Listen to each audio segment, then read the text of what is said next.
Good morning students, welcome to yet another session of history. Today we are going to continue our discussion furthermore. In our previous class we had discussed about the February Revolution. Now today we are going to discuss what happened just after the February Revolution. So students, just after the February revolutions, the conditions in Russia were changing. Now the Soviets like that of the Petrograd were started being set up in almost all the cities. Though there were no common norms of elections of these Soviets. There was no definite criteria for making these Soviets or councils. There were no election criteria as well, but these Soviets came up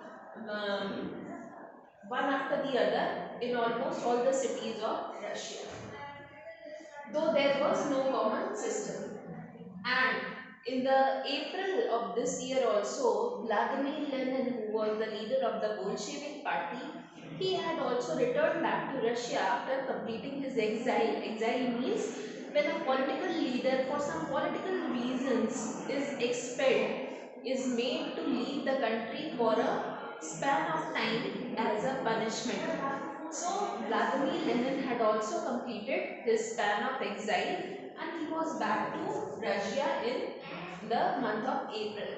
So from the very beginning since 1914, Lenin was against the participation of Russia in the First World War, and when he returned also he kept three demands.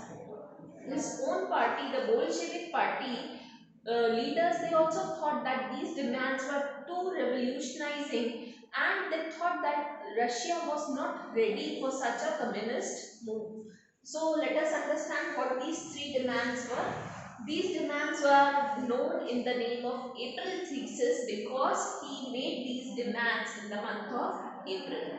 First and foremost, Lenin said that Russia should withdraw from war because it was putting too much constraint on the resources. It was um, creating a lot of trouble for the Russian people. Why? Because there was a lot many casualties by this time.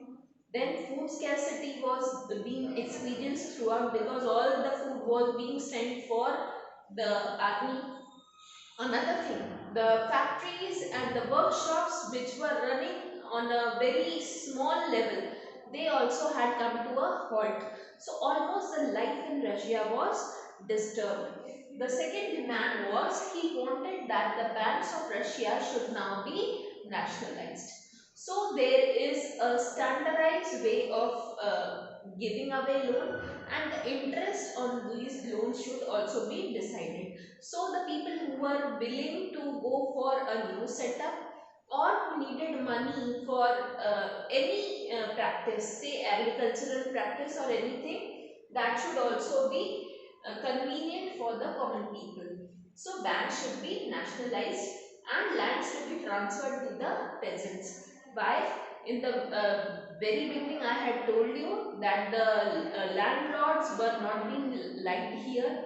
The peasants of Russia had a different temper and they did not respect the nobles here in this country as the respect was being granted to the nobles in various parts of European countries. So he demanded that these lands from the nobles or the landlords should be taken and it should be transferred to the peasants in an equalized manner, in a rational manner.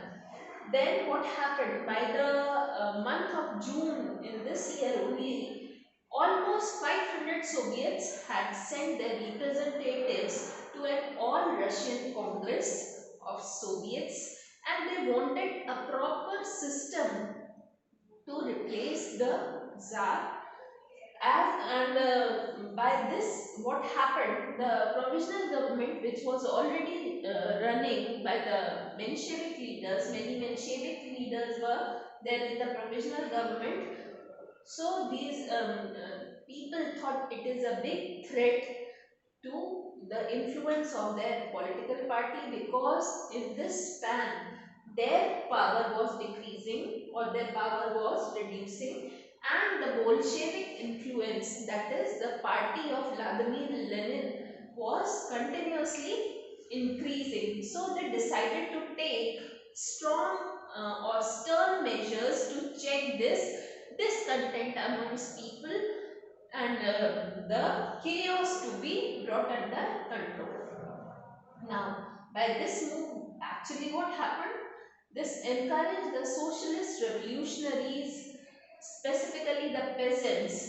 They started seizing lands in the month of July to September with the help of the Bolshevik party, though they had demanded the provisional government earlier, but the provisional government actions were too slow, so they started taking things in their own hand, and with the help of socialist revolutionaries, they started seizing this land. So this much for today. Next, furthermore, we will discuss in our next class. Thank you.